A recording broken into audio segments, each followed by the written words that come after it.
do you have any idea what we're going to talk about in the unscripted episode No, this I time? have zero clue. I'm just going to spitball.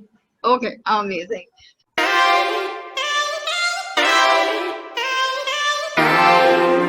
Hello and welcome back to Privilege Check, a podcast where two girls from different backgrounds come together to unveil the reality of modern society.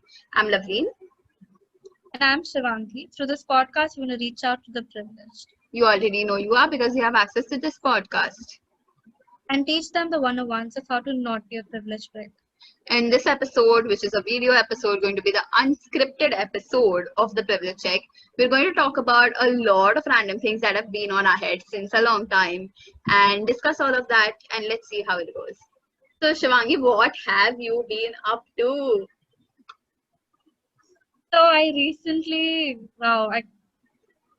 there's so much to like even say right now. Like I don't even know where to start from. Yeah. But just in summary, the previous month was hell, and I think our listeners noticed that we didn't put out any episodes the previous month. Like after the Disney episode, there's a lot we missed out on. Not because, and it wasn't like because we were busy or whatever. It's because I got We COVID. were busy. There's Yeah, I not a was while busy where we've trying not to not been die. busy. Yes, Yeah. I was busy trying not to die. So that was that. And yeah, it was like yeah, the last month like we found out my entire family had tested positive. Just so weird because we never went out like since March 2020. By the way, my family didn't step out, and we got it because the virus is airborne and whatnot. So, funny thing, we found out that we had the virus for 7 days, and then like at first everybody told us like who we consulted and everything. They told us virus load कम है तुम्हारा घर बैठे ही ठीक हो जाएगा. You guys don't have to worry, okay? So like okay, that's cool. And I was worried because my parents are senior citizens, and one of them even had like comorbidities. I was like, okay. I mean, ये बोल रहा है घर में ठीक हो जाएगा तो ठीक हो जाना चाहिए. And then just like 2 days after I received my positive results, my father's oxygen dipped like it dipped like it was still in the 90s range, but it dipped. And my mother was also like not recovering at all. And so I had to call the ambulance, and I got my parents admitted and whatnot. And oh, I thought it was going to be much more scary than I thought it was, but it's weird because like I always thought that I'm going to be very stable when a crisis hits. Like I've always been very stable when a crisis hits. And but like last month I just gave up on everything. I gave up on like 3 weeks of classes because I wasn't recovering. I took the longest in my entire family to test negative. It took me 17 days test negative. Oh, and not counting the 7 days I had the symptoms for, which was like since 11th I had this virus. So yeah, from 11th to 5th, I had was like positive and whatnot. Yes. So guys, sorry, my internet just like yeah, it just dipped all of a sudden. But I just wanted to say that despite whatever happened previous month, but we're back right now and we're going to be regular and we're going to have like even more phenomenal content coming up, especially that like our first year anniversary is pretty close. Like, so we have like pretty great content coming up and we're going to be regular. So, hope you missed us. Yeah. Just put something in the comments so we know you missed us, maybe. We'd like that. Anyway, yeah, moving into this episode. Yeah. So, Lovely, what's like been on your mind? Like, what have you been up to like recently? Just for Why? the sake, since we're all sharing, we've just Yeah, casually forgotten that we're all people who are very closed off. Let's, for the moment, for the sake of this yeah. podcast, let's pretend we all love to talk about our feelings. So, what have you been up to? What have I been up to? College, work, essentially that. Uh, I got vaccinated. I got my first dose. I'm so jealous. Like, I have to wait so long for it. Yeah, like I got my first dose and it was hell. I couldn't, I missed a few of my class. Like I missed the classes for the next day and my professor made a whole havoc about it. Like I couldn't possibly get sick for a day and that's the whole thing. But yeah, so I just keep forgetting that there's a good possibility that my professors watch our podcast, and I keep saying things about my entire class, and I'm so sure that I'm going to go on and say things about my class. But really, like I had a high running fever since midnight, and I remember telling Shivangi that hey, I have no symptoms at all, and it's amazing, and I don't have anything going on, and I can go to class, and I was so happy because these were like a set of my favorite classes that I missed. So I really like those classes, and I didn't want to miss them. So I was really excited, and I told Shivangi, like, kuch nahi ho raha hai, and it's amazing. And, everybody's crying about all these symptoms. I have nothing. And then, like, midnight, all of this starts, and I couldn't get my classes done. And, like, the whole day, it was so annoying. By the end of it, I was so tired. I was like, I can't be sick anymore. I'm not used to being sick. I don't know what being sick is like. I mean, I've not been sick for long, so I was really annoyed by the end of it. So that's like my natural response to things, like just being annoyed at things. Yeah, But I yeah, remember when I told you also that my family tested positive, your first thing was like, Shwangi, oh my God, what symptoms do you have or whatever. And I remember me just boasting about how I'm so asymptomatic. I have yeah, like nothing going on. I was yeah, like, I'm so energized right now. It doesn't feel like I have COVID. And the next day I had such a terrible dry cough that didn't go away for like 10 days exactly. straight.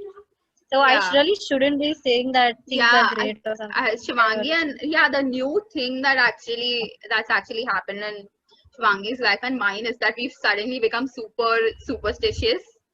Like we You have believe the in thing. everything supernatural. We Yeah. believe that Yeah. there's something out there because every I time we believe in mention something, it's spirits.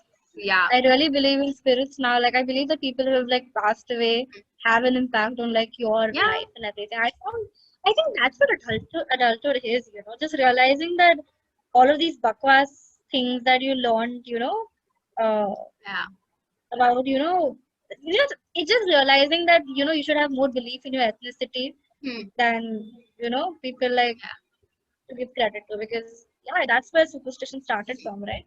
Our great exactly, India. yeah. So we're superstitious now. So Yeah, we're nationalists now. We love India, that's why we're superstitious.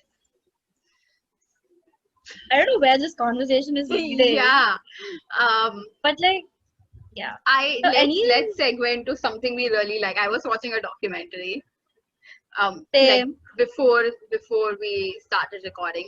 It's actually still on the TV, but I've just paused it. But yeah, it was like it is a feminist documentary, like talking about feminists from the past and all of that. So yeah, it's great. It I really the beginning of itself, the beginning of itself, the beginning of the documentary itself. Talk is this old woman talking how she wouldn't be want to labeled as a suffragette, and she correlates it to how modern day feminists don't want to be labeled as feminists.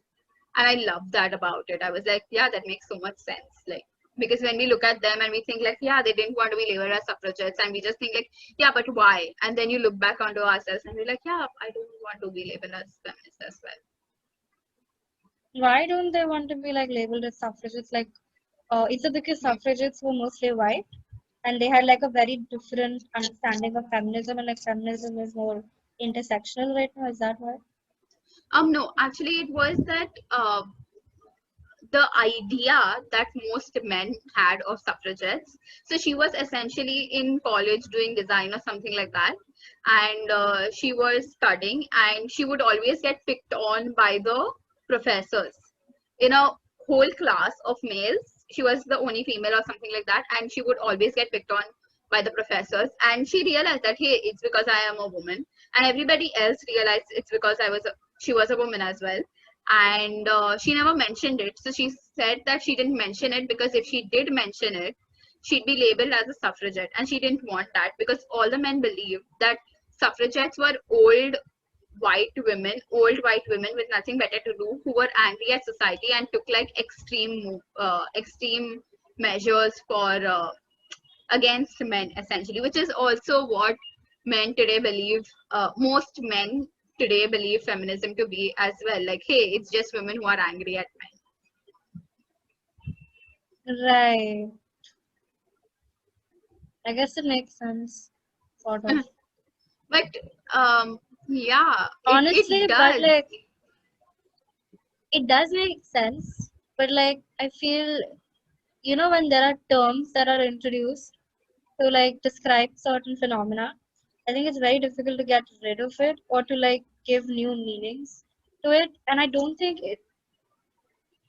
Honestly, I don't really think. What do you say?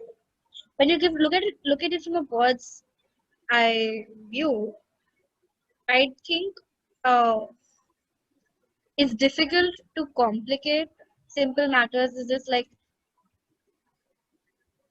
I don't know how to say it, but like if she's a feminist, she's a feminist. Like so, I don't know why it's difficult to just say that she's a feminist. Because the perception is different, right?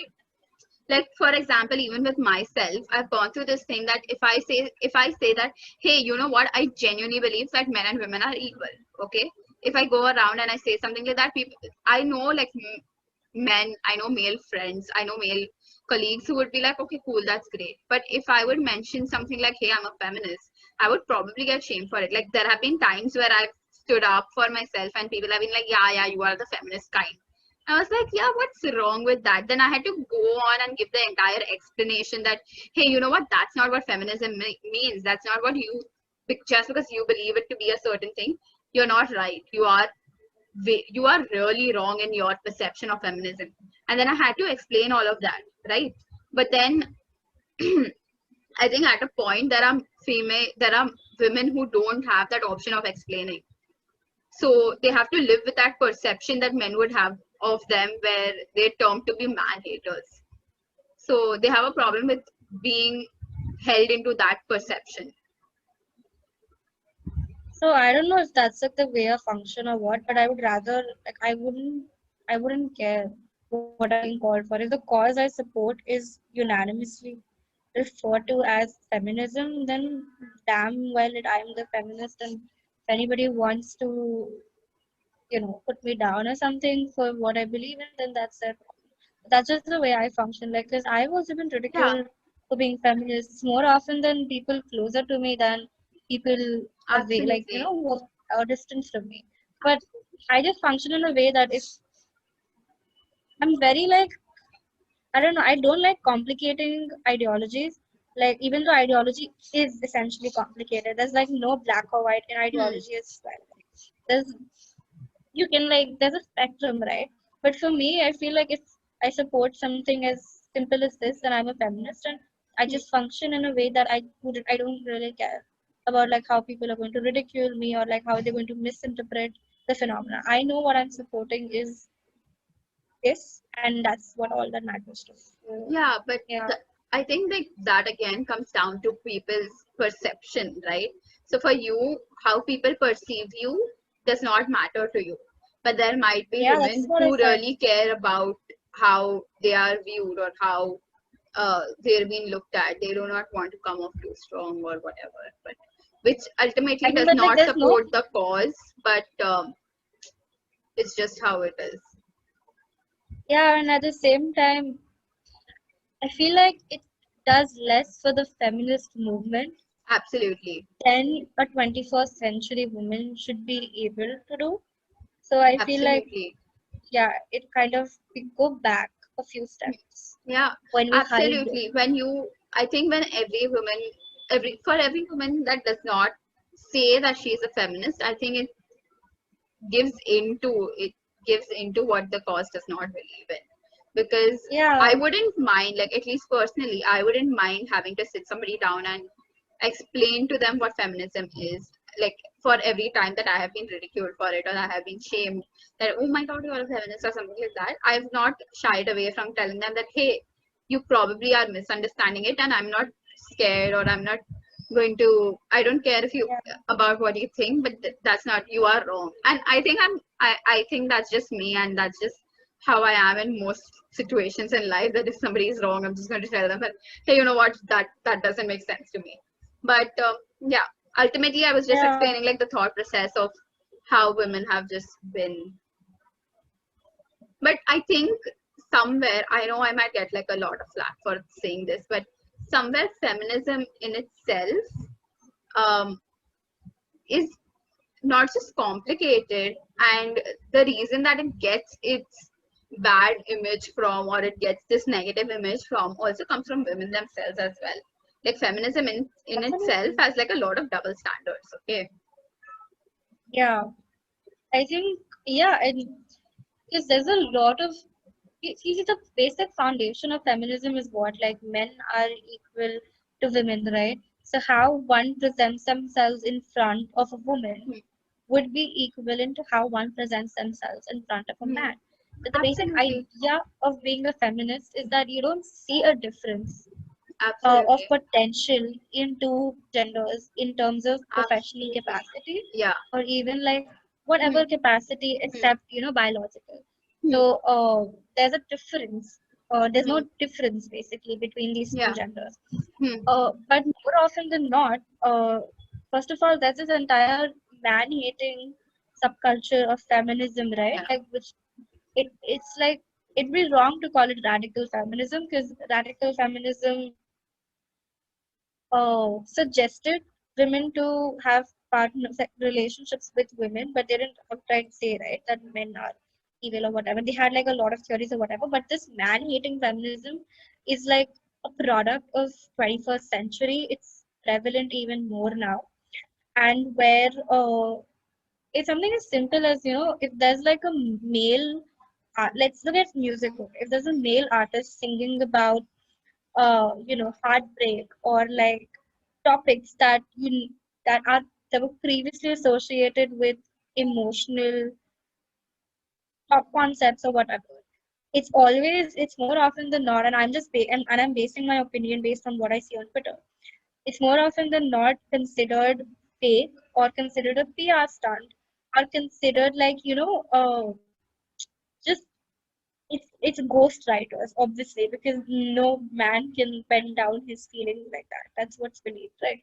And then when you have people like Taylor Swift who write about heartbreaks, song after song, or Olivia Rodrigo who like write about heartbreak song after song, they receive so much fame for something like this, and clearly see the double standards here. Like it's even and this exists like vice versa as well. Like when you see male rappers talk about women, talk about drugs and drinks and everything, it's fine.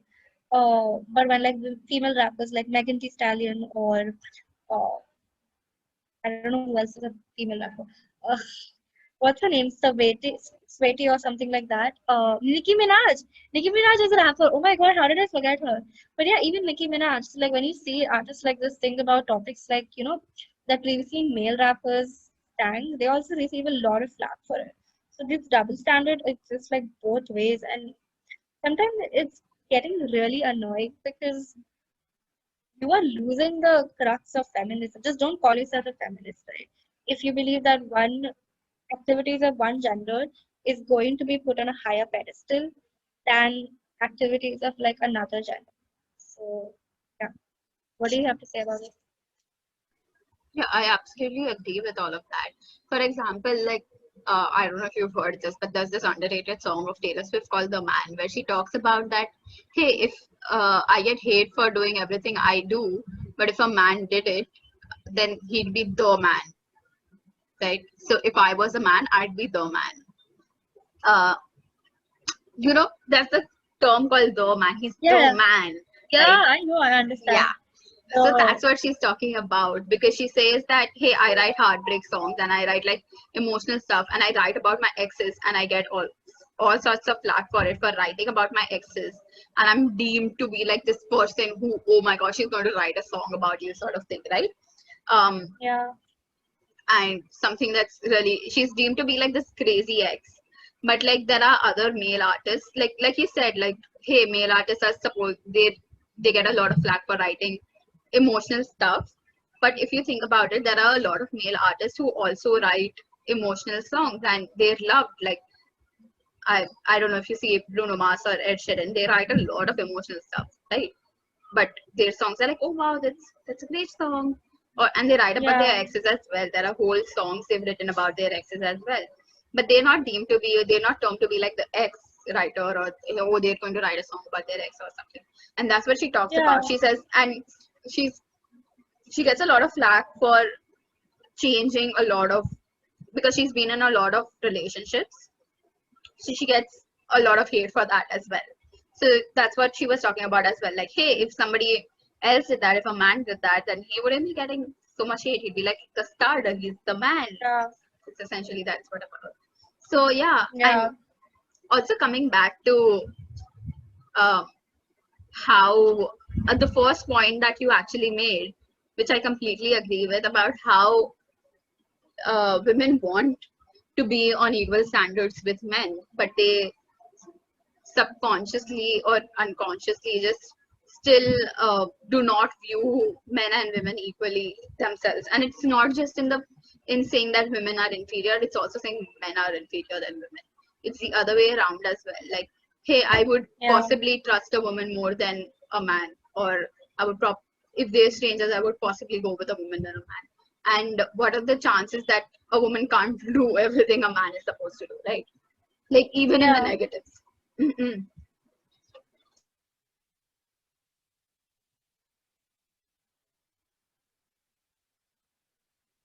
Please go ahead. Give me a minute. Yeah, I think even the most classic, example that we've been like hearing ever since we were in eighth grade about, the distinction, not the distinction, but the response and response, what do you call these womanizers get in contrast to like manonizers. What are like females called? Uh, I think that the lack of term itself proves your point. yeah. No, but that was like, yeah, that was my point. But also, like recently on social media, you see, when men act like Objectifying, that's what you're talking about, right? not No, objectifying. I not was not objectifying essentially, but like when men, like act very mean or like savage or like, do things that will get them a lot of clout, but is super mean to like the significant other. It's perceived as like a super rude person and like a womanizer, whatever. But at the same time, so what I've observed from like growing on Twitter and everything, what I've observed is that when women do the same thing, they're perceived to, people hype them for uh, doing all of these things when there are like numerous accounts from women who say that when men did this to them, it ruined them for life. yeah, So I'm sorry, but absolutely. like and when women say that, oh, I'm gonna do this and whatnot, I'm gonna break his heart, I'm gonna break his heart, I'm gonna break his heart, as if like it's a bucket list. I mean, then you're just assuming that men and women are not the same. Yeah, Because you assume that men don't absolutely. have feelings and that Absolutely. women are the only ones. So it it Absolutely. it it's led to this elevated, exclusive feminism sort of like in 21st century. Like It's it's this whole idea of girl boss that, hey, I can pull guys, or hey, I can do things and I'm going to get to the top and I'm like the person and I'm going to be the queen and all of that. But I can like break hearts, I break hearts, or I'm savage and I'm going to get things done. And this whole idea, right? So, but if like a man would say something as the same thing, it wouldn't, he'd be shamed for it. Like, for example, even when like you're younger and you have this girl hit a guy and they'd all be like, oh wow, like she's like so great. She's like, yeah, yeah, she's yeah. messing with guys and she's one of the guys. It's amazing. But like the guy, you wouldn't let a child, male child hit a Boy, female child. boy. It's a Yeah. boy. You call a guy child a boy.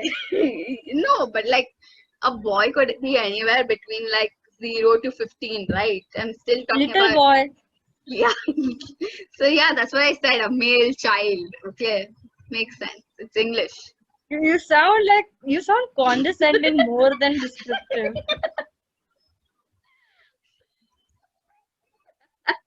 I'm not Yeah. condescending. I'm just saying what it is. Yeah.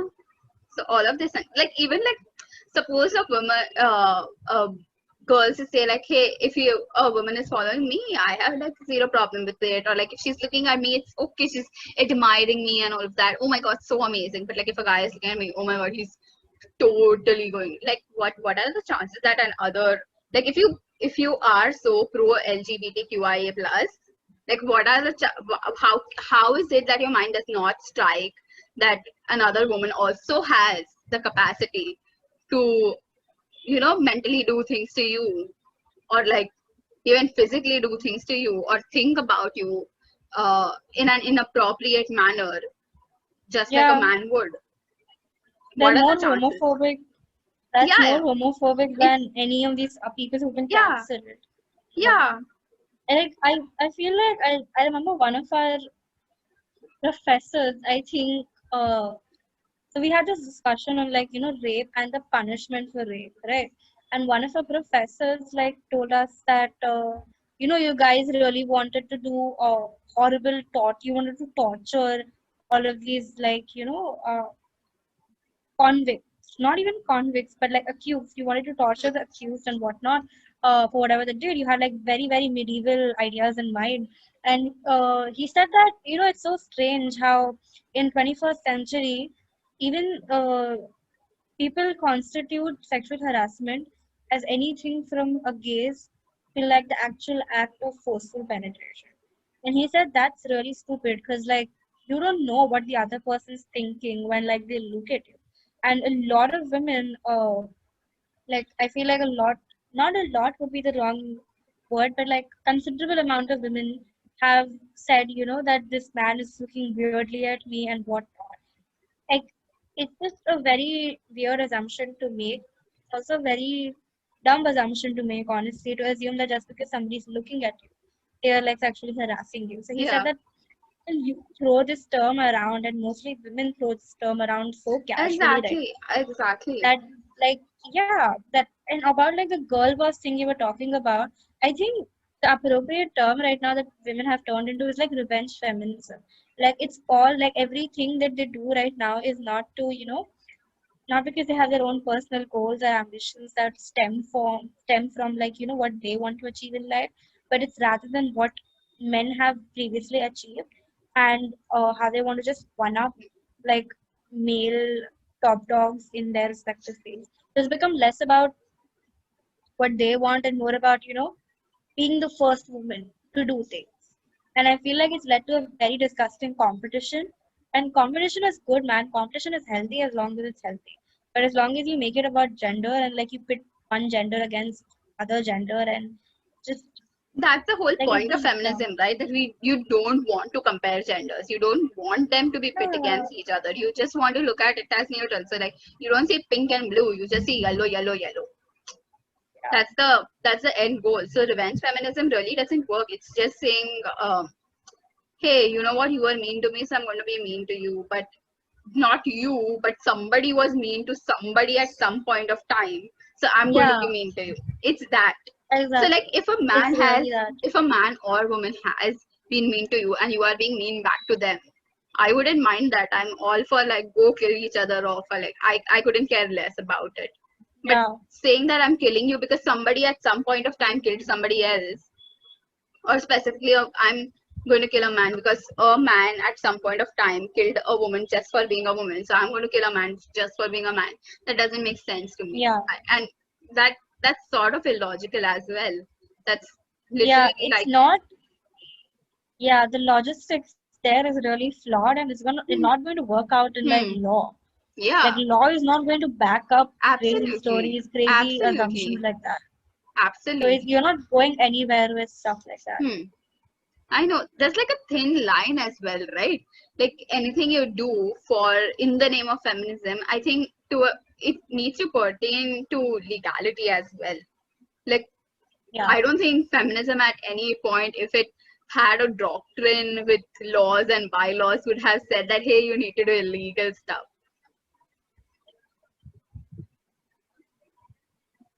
yeah. I think like क्या बोलते हैं? I like we understand like what women go through, and most of their experiences are totally valid. but it would be really dumb to which, like, I think this is the same thing that happens with LGBTQ community as well, right? You put all of these marginalized, and it's like the 21st century's favorite damn word, marginalized. You take all of these marginalized communities and you put them on such a high pedestal that like they couldn't do anything wrong, and which really dumbfounds me because aren't all of these communities just striving to be, looked at as human beings? And human Exactly. beings do make mistakes, and human beings do, uh, do bad things, and they are murderers, criminals. So it doesn't matter who you are attracted to, like physically, but like it's just it's another thing that I don't like with marginalized communities. Like people just assume that just because you belong to a community that had got that that got served the worst of what there was to offer in the past, they assume that right now also um, they can't do anything wrong because of like everything wrong that happened to them in previously. And I feel like, you know, 21st century just makes society, it just keeps thinking that society is so accommodating. It's Yeah, not like it's not like going to everybody says accommodate. that Gen Z is so um, pessimistic in nature and they can't see the better of things. But at times you just feel like, no, Gen Z is super optimistic because they keep thinking that they're going to make the Yeah, world a better place and like there are so many good people in the world and nothing wrong and they can't do anything wrong about it. But yeah, and fail to keep seeing that there is a huge gray patch in the middle that they're completely ignoring.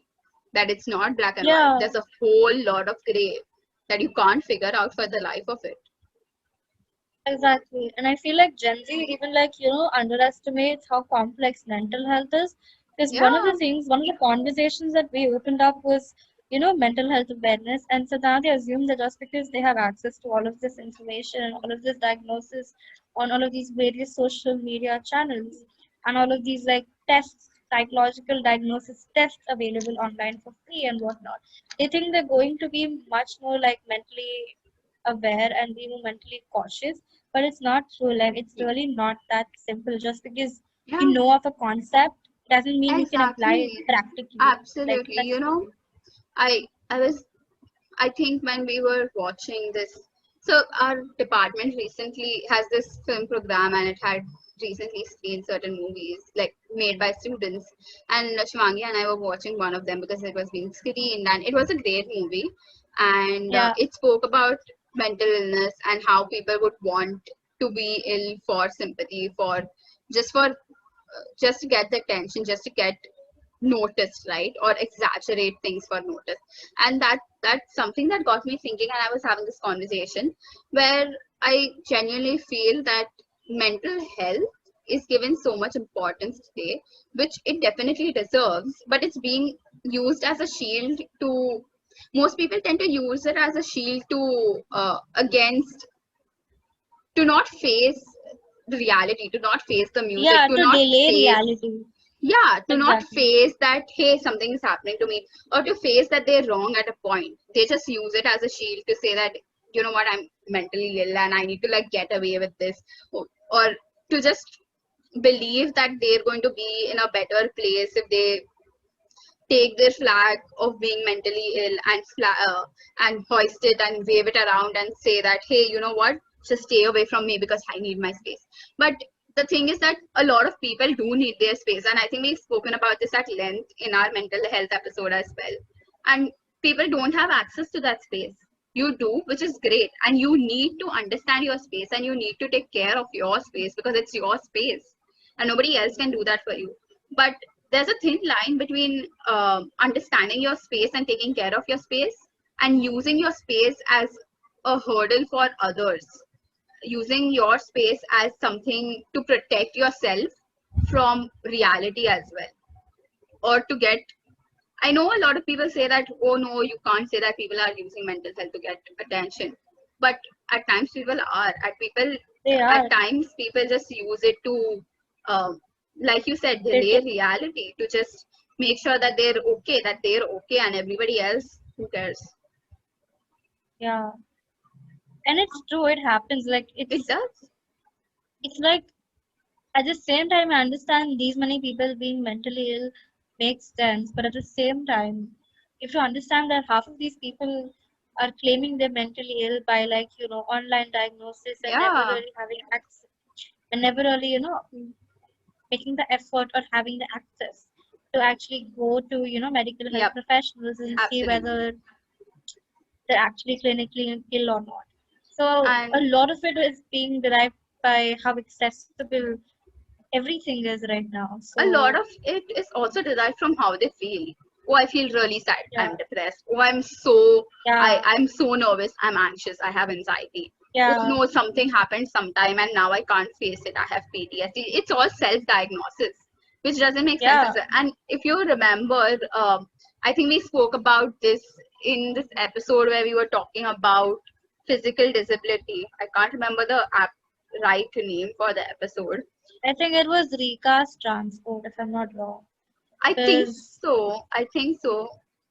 But I remember specifically talking about how people give so much importance to the terms used. Like, again, we were talking about how people give so much importance to the term feminism. And we said that, hey, what? Divyangjan, Yeah, exactly. We were talking about how being called handicapped is okay and you don't, because it is an actual word and it's only derogatory if you deem it to be derogatory.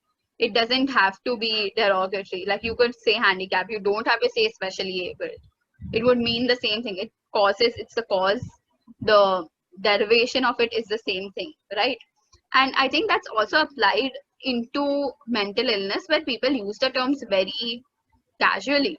It's the exact, like, I don't know if I should say the exact opposite, but the term, like saying I am depressed or I have anxiety, or saying uh saying things like this, it feels like they're just thrown around. they're they have no substantial meaning to it. At this point of time, it's just being thrown around, and it sort of takes away from the actual purpose of the term as well, right? You cannot, at the exactly. end of the day, distinguish that who actually needs help and who's just doing it for the sake of doing it. Yeah, I think that's really, really horrible that happens. And, uh, with the more you talk about these things, it's good that more people get to know about what could potentially happen to them as they grow up Hmm. and how things that have happened to them in the past could affect choices. I understand that it's really good for them to know and whatever, but I feel at the same time it has created a subculture of mentally ill people, and they have their own quirks, they have their own inside jokes, and they have their own coping mechanisms, and they have their own likes and dislikes. And what happens is that they become a community. Like they started as subculture, but then they become this huge community. And now other people in society are threatened by, because when five people talk Absolutely. about in a group of six about mental health, one person has nothing to offer. So then they make up things. Like I remember one time I was speaking to a person and they said that their poor skin gives them like, affects their mental health. It's like a skin, like they were going through puberty, so naturally their skin was supposed to change, right? Like it's supposed to have Yeah. pimples and whatnot. But they said that it's affecting their mental health and whatnot. And it just, I feel like people, you're right, they definitely use this word way out of proportion. It definitely does not belong in the sentences. In most of the sentences, it's being used right Yeah. now. Yeah. And um, I that's the first time I've heard what you're mentioning. But also, when it comes to subculture and community and everybody else being threatened, a more um, relatable or a more you know understandable topic would also be where there are a group of people who are mentally aware, at least, or mentally ill, and there is somebody who does not understand mental illness as well as they do, and they say something that is inappropriate, or instead of trying to make them more aware, the other person, the person who does not understand, is shunned or is shamed, which again doesn't make sense, because if you're standing for mental health, and if you're talking about if you're talking so much about how you need to build a community of people that is safe, talking about safe space, then you're not being you're not creating a safe space for somebody who's not as mentally aware, right? So instead of saying that, hey, you know what, how do you not know this? How are you so insensitive? Or maybe they are insensitive. That's a whole different topic. But instead of just because they don't know something as much as you do, doesn't mean that they deserve to be shamed for it or they deserve to be shunned for it. Yeah, like another thing that 21st century led to is this cancel culture idea, right? That if you make the smallest mistake, you have to be cancelled off the face of earth. There are people who have like lost their jobs and whatnot. And more often than not, this cancel culture always has something to do with these personalities, what they've done in the past. So they'll cancel Absolutely. people in present for things they've said in the past when they were uneducated. And it's just so baffling to me because we've all been dumb one point of our life. Like nobody came out of your mother's womb uh, with like Perfect. a complete understanding of being politically correct and having a world knowledge about things. That's what life is supposed to be, right? Like before you turn 18, like after you turn 18, you're supposed to discover things that you did not know about. Because, I mean, honestly, it would be so dumb if somebody, a baby came out as politically correct or whatever, then what are they going to learn in life? They make no So mistakes. They're just going to be, like, the minute they come out of the womb, they're going to be like, they'll first ask their mother, the first word will be like, what are your pronouns? Like, that's like yeah, their first thing. yeah. Like, do I call you mom or Yeah, would you prefer something else? yeah. Do you Yeah. know? Yeah, exactly. And it's so Please dumb. address me as they them. Yeah. No, I'm one pretty of the sure we're weirdest going thing to is, get like a lot of backlash for saying this.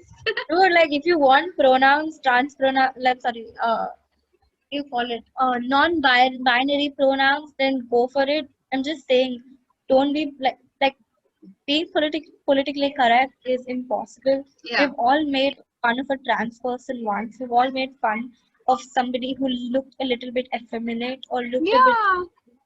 masculine or whatever. We've all made fun of that. And the only difference right now is that we've grown from it. The fact that we're not doing the same things we did in the past means we've grown, means we've lived. I really hate the entire cancel culture mentality so much. I have been cancelled. I was like on block lists and whatnot. And yeah, it's just dumb. It's my opinion. I'll say whatever I want to say. So Yeah. yeah, That's what I feel that's like yeah, sorry. That's something that I was discussing as well or thinking about was how cancel culture is so right wing in nature, right? Because yeah, it's so conservative. It's like, hey, you know what? Your opinion does not match the mass opinion, so you don't get a chance to yeah, develop your opinion. You are cancelled. You are out. So it's like the exactly. 21st century version of beheading.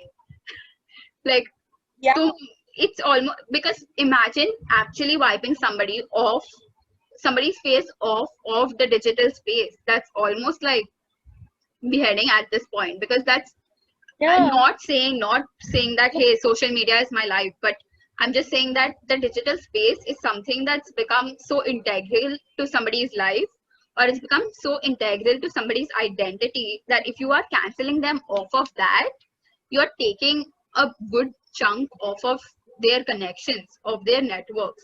You're taking a good chunk out of it. Like, for example, like a digital marketer possibly lives off of social media. And if you cancel them, yeah. what's left of their entire career? So it's like modern day beheading, modern day conservatism.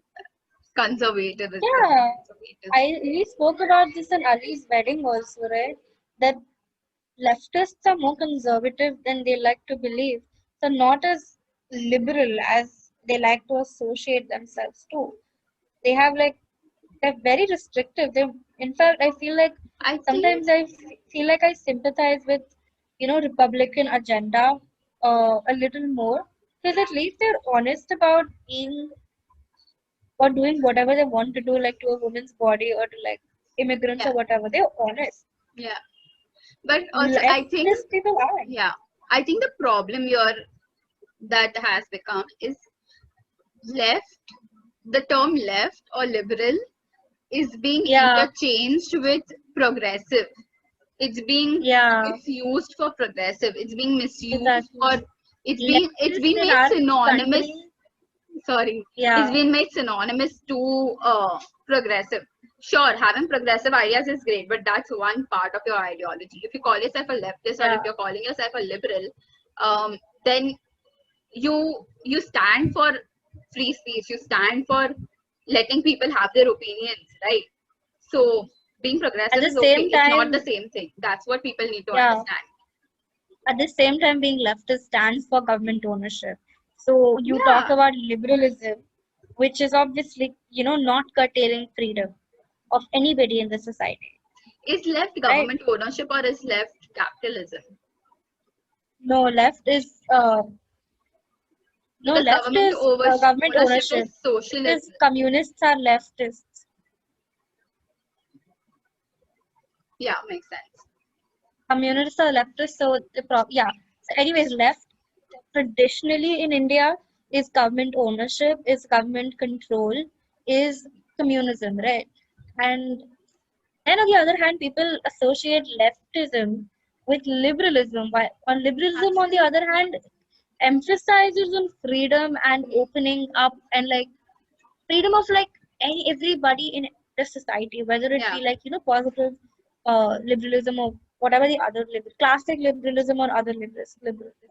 It still emphasizes on freedom to be able to do what you want. But leftism is restrictive. It's a positive kind of restriction, however you want to Hmm. see it. But it's The, restriction on hmm. the in the hands of the authority. Yeah. So you are associating two polar opposite concepts together. Yeah. That's what what's And happening right now. see, that's the thing, right? Like if you think, I'll tell you the majority idea of left and right in India at least. So they say that right is conservative and that's BJP, and left would be liberals, and that would possibly be the new age political parties, and Congress, even though it's like not new age, but also Congress is Congress for like some reason. you.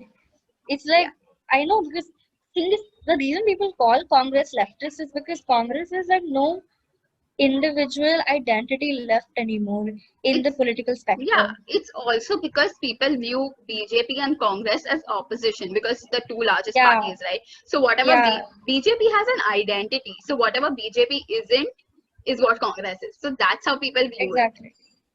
That's And it's essentially also the because yeah, and it's also because Congress keeps associating with communist parties and like South and Bengal and everything because the opposite of anything yeah, BJP is always yeah. communism in Bengal and in South. I In think Bihar, it is socialism. So that is what's happening. They just keep associating I think themselves with I anything think they'll but not associate BJP. themselves with everything but BJP. Yeah, that's Yeah, exactly what you were saying. That they'll just yeah, take up जो भी बचा है बस दे दो हमें government बनानी है. Still they lose by yeah. like 2-3 seats somehow. Like I don't even get it at this point. I don't even know if Congress is going to survive now. Yeah, Everybody, like every article I read during election time is, about, whether imagine will, Maharashtra coalition government is Congress and Shiv Sena. Can you yeah, imagine, like in your wildest thoughts, would you have put Shiv Sena and have Congress like together? really, would have really just, turned things around in 2019 or whatever. Because like, Yeah, this is so weird. This is a pro Ram Mandir party. Then the other side is just doesn't even care about Ram Mandir party. Like, I it's don't just things think like Congress that. cares about anything anymore. They're just like power में आने दो यार. बस Yeah, power में आना है. कुछ भी तुम जो बोलो कर देंगे. exactly. They're like आरे निकालना है निकाले. अच्छा रखना है रख देंगे यार बस power में Yeah, आना है आपको. it's I so mean, weird. imagine them agreeing to make Thackeray Saab the CM. Uddhav Thackeray, like out of everyone, they thought that Uddhav Thackeray They had Sharad would be Pawar on their side. exactly. They had Ajit Pawar on their side. And Yeah, then they had Congress ke itne sare every log. But no, no, no. everybody thought Sharad Pawar would be the person, and he could. Even I mean, now, he's people think, great.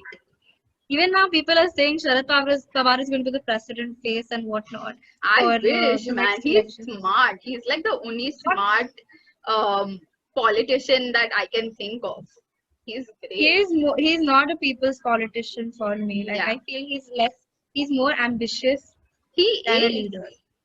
Yeah, he's very ambitious rather He than a is leader. ambitious, but he is smart. Like you can't deny that he really knows. He is smart, He knows definitely. what politics is. He does. He actually knows what politics is. That's the thing. You know, all As these a journalist, fantasizing. it would be interesting to see, but like as a citizen, it would be terrible.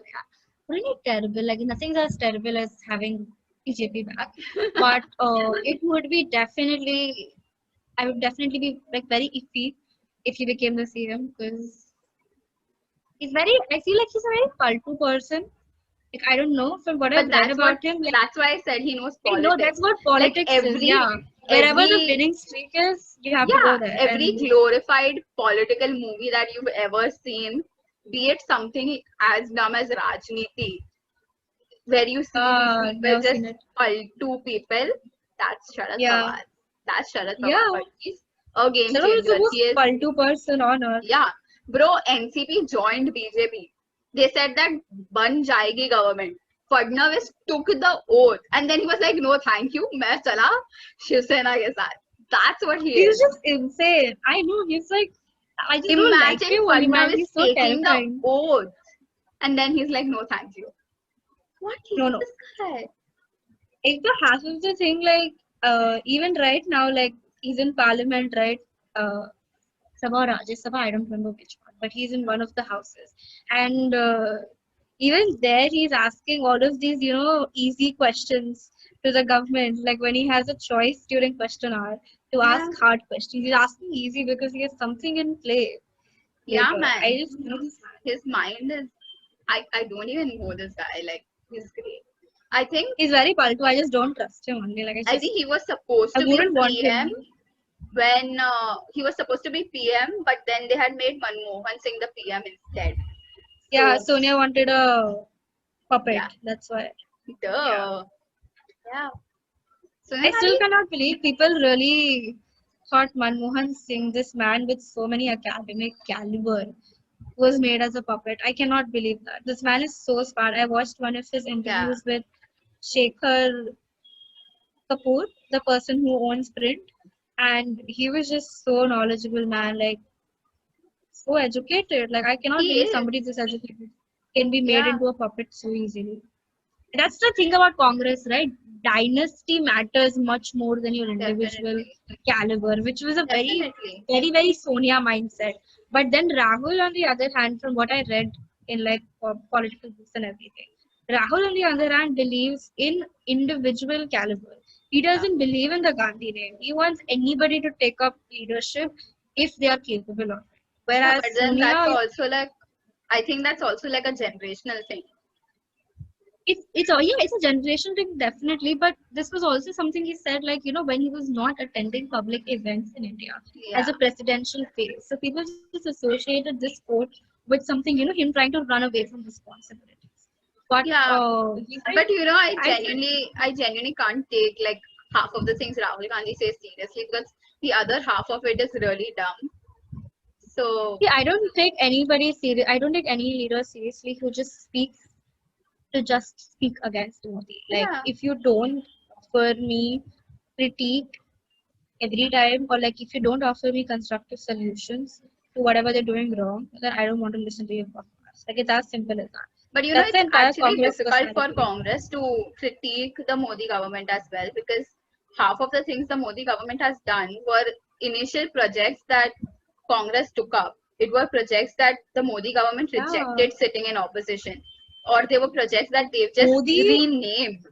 Honestly, renamed and exactly. PR, like I think nobody beats Modi in PR. So Yeah, he's good. I don't know who is coining this phrase. I remember I read about it somewhere. There was this one person who coins the names of all the yojanas and all of these election campaign, like slogans and whatnot. I just don't what a remember who it life. is. Yeah, but like what an intelligent person. Like I just want to meet him. Just want to understand what it's Him, like her, to. them. Yeah, I know Prashant Kishore did one thing. I remember one Prashant Kishore was responsible for the second campaign, I think. or the first one. I don't know which one, but he had a thing. Well, but he did a really popular slogan, and it really worked, and it like swept Modi victory like Hmm. instantly. So that was that. But I think that's the problem with Congress, right? They don't like we all said, right? That they just exist as a antithesis to BJP, Yeah. not really as like an option. Whereas if you They, look at Shiv Sena, like I hate to bring a local party here, but like if you look at Shiv Sena, they're not an anti-safety. Like one of the crux of like Shiv Sena's ideology, what Bal Thackeray kept saying, and what Aditya Thackeray also keeps saying, is that they don't never have a definite ideology. It always changes according to time. What is popular, they will adopt, because what is popular is what people want, and then they will adopt it, and then they will work according to that. yeah, So because when like Bal the Thackeray was there, Ram Mandir was popular, Ayodhya was popular, so they became that person. Before that, Marathi people employment was popular, they became that. Right now, Arya was popular, they became Arya. So like they became Arya ka savior but and whatnot. but That's the thing. that's a personality of Shiv Sena anyway, right? Because That's if the you thing. if you remember or if you've heard about it, Bal Thackeray never ever wanted Shiv Sena to be a political party. It started as a social Yeah, group. They started they by were in taking social yeah. Marathi people issues and blowing it up. They started as a social group that Then they if started working. Yeah, yeah, then they realized that hey, we cannot make a change unless we are a part of the government or we yeah. are at least supporting a government, which is why until Bal Thackeray was alive, he didn't he was never the CM, or he was never like, he was definitely the He face of Shiv he Sena. contested elections though, and he Yeah, almost won also, yeah, but it never but happened. I think he would contest elections, and In whenever, alliances, yeah, actually. definitely an That's why alliance. BJP. Shiv Sena does not have the power till date to have an independent government, but it would I always, don't know. I think they right now it would be interesting to say. I think they do have. They just don't have manpower. I yeah, feel yeah, like I feel they they don't. have the influence, but not the manpower. But Like not influence good. in like few states, right? In Mumbai, they definitely do. Yeah, but In like Mumbai, Mumbai I think compared everybody to is in love with Shiv Sena at Bhav. this point, because Yeah, I also like think because Shiv Sena Aditya is like Thackeray, come on, he has a it's not. personality. I yeah, Aditya Thackeray definitely, and it's also not just Aditya Thackeray. I feel like Uddhav swept people's approval during COVID. Like he just handled it like any like no other state did, and it was partially because obviously we get paid a lot. This state gets Yeah, paid the most in hmm. the entire country and Mumbai whatnot. gets paid more than most states do, Yeah, exactly. but Mumbai it, gets paid a lot yeah, in municipality money. huh, So that makes sense, but it's also like he really swept like at least in the community, like in the circles I run in, and uh, people from the same community as me, they their opinion about the Shiv Sena and what they stand for has changed drastically yeah, ever since the COVID approach started. So Mumbai is a small island in the big state of yeah. Maharashtra, obviously. But I feel like Shiv Sena and AAP have become very similar. They have these Hmm. faces, like Manish Sisodia Exactly. and They Kejriwal have and the faces Thackeray. and they take up social issues at the point. They're like, ye naya hai. Yeah, And that's, but I yeah. don't blame Shiv Sena for that. I don't feel like that's a PR tactic. I don't feel like that's not like BJP trying to piggyback on the Ram Mandir issue for years to come into power. I feel like they genuinely care about what the issues that they take up, because that was their nature. They wanted to be a social group that took up issues which needed attention and played with it. And Bala Mm. Saheb Thackeray as well, like he was like, I don't think, you say you stood for elections, but as far as I remember, he never wanted to be a part of the government. He just wanted to It influence. was initially. He was. Maybe I he remember stood for reading about this elections somewhere. to get the votes, and then he transferred the seat. See, the thing is, he was never. He was one time a chief ministerial face. So, Candidate. but this was yeah. One time he was tried to. He never got the seat. Definitely, he sometimes contested elections as the face and whatnot. But he was always in alliance with BJP, so he would Yeah. always give it to them. That was granted. So, but then what happened? From what I remember reading about, is that the time when Raj Thackeray split from Bala Yeah. Sahib. That's when what happened was that before this they were in alliance with BJP and whatnot, and they were letting BJP win elections. But right now, what happened was that Raj Thackeray had bigger plans, right? He was like, I want to like I have bigger plans with how I want to change Mumbai Yeah. and whatnot. And that's like when he quit. But that's when Shiv Sena's political image cemented a little more. It became less of an ally that you can use to sway votes, but more of like I, Hey, more we of are I feel something like sort of. somebody with a political future. I Yeah. feel they finally look like you could acknowledge this force as somebody worth looking at during But elections. honestly, it was just that Balasaheb Thackeray didn't want his um, nephew to take Yeah, after him. definitely. It was just that. But It was but just that he just blasted it up yeah, during interviews and said that ideological differences a lot. Vijay Bala Sahib's English was phenomenal. yeah, Like man. he spoke better than us English educated people. So, a cool person. Super Yeah. scary for me, but it gave me a lot Bro, of when trauma he also. died, Childhood. the whole havoc when he died, can you Women imagine? were, I remember women were beaten black and blue because one woman posted on Facebook that how dare they give a holiday for Bala Sahib for somebody's death. Yeah, they put it on Facebook. I remember this distinctly because as a Yeah. Bihari child, you can't just not look at this news and be traumatized for life, right? And somebody posted on Facebook that what stupidity is it to give like a week holiday for somebody who died and everything. Like my father should also get a something like some crap they said. Then this Shiv Sena tracked their IP address. They like got into their house and they like beat them black and blue Yeah. and they like lodged a FIR against that woman. I mean, imagine having that much influence and you can Yeah. bend the law. After you're dead. Yeah, After you're I know. dead. And I remember Like I Mumbai want was people quiet after beaten he black and died. blue for me after I'm dead. Like Yeah, that's the kind of loyalty, that's the kind of stands you develop, man.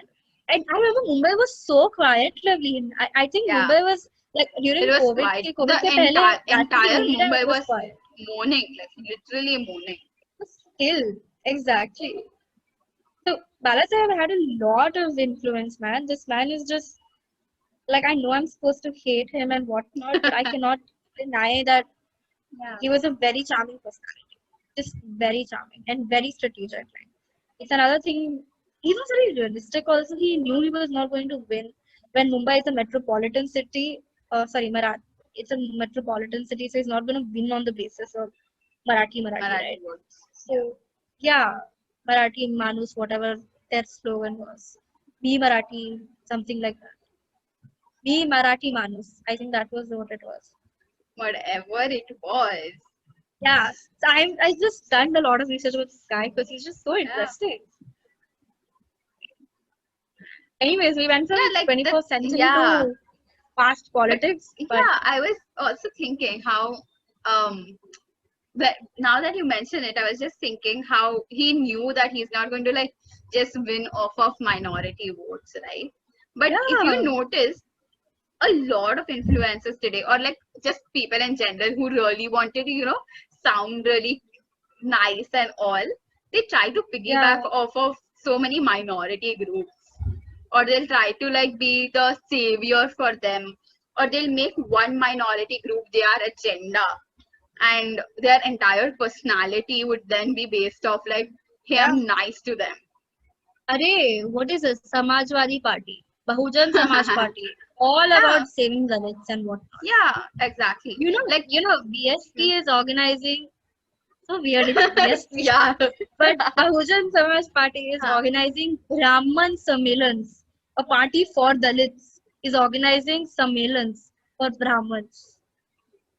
Can you imagine the I think irony? at this point, people will just take any minority community that comes and they'll just be like, Exactly. savior, UP is मैं so ही हूँ. complicated, man. Yeah, Exactly. like, um, for example, when people talk about like slums or Yogi Adityanath Dharavi, made like Ram Mandir for the Brahmins, and then the Brahmins say that I'm mad at him. He doesn't give us attention. Can you imagine? so But yeah, essentially, yes, doesn't give us attention. Yeah. What was I saying? Absolutely lost my train of thought. Yeah, like Minority. yeah. Like for example, like a lot of Mumbai guys would do this thing. Like they'll just take up Dharavi as a cause, and they'll be like, but you know, people of Dharavi, and like then they like generalize it as well. Like for example, we were just I really have to say this. I can't generalize it anymore. Uh, when I just we were watching this thing where it said where it was like thanks to my Chaul family or something like that. It was no, I'm not going to like. It said thanks to my Chaul family, and I was so enraged because like hey, there are like a but a bajillion Chauls in Mumbai itself. Just by Yeah. saying Thanks I to my Marol family. Like we should yeah say that as well. Why are we not calling thanks to my Marol family? yeah bro, but it genuinely doesn't make sense to me. I'll tell you why. Okay, What's not? not just because there are bajillion chawls and you're not mentioning like which one, because it just shows that you're saying it for the sake of it. You didn't even bother to get the name of the chawl. You didn't even bother to like uh, get where they belong to or where they are coming from, right? They didn't. They just didn't think about it. And personally, when I just believe that hey, if you are thinking of something like thanking somebody, just mention the name of the person. You don't need to Yeah. publicize that hey, they live in a chawl, you know.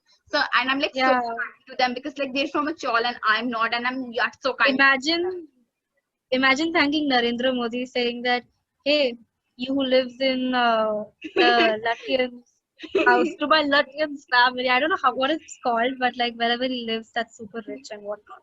Yeah, like exactly. My My Central Antilla Vista family. family, Yeah. just something like that. It's Shout really out to my weird. Antilla family. Yeah, like Yeah. even It's if they dumb. said If you that it want was to the give entire credit, yeah. put Sorry, a please name go to the ahead. credit, no? Exactly. That's It's my problem. Like, give names. It's very condescending when you say, hey, thanks to my Chawl family. What does it even mean? yeah. What does it mean? I live in a Chawl. Is it thanks to me?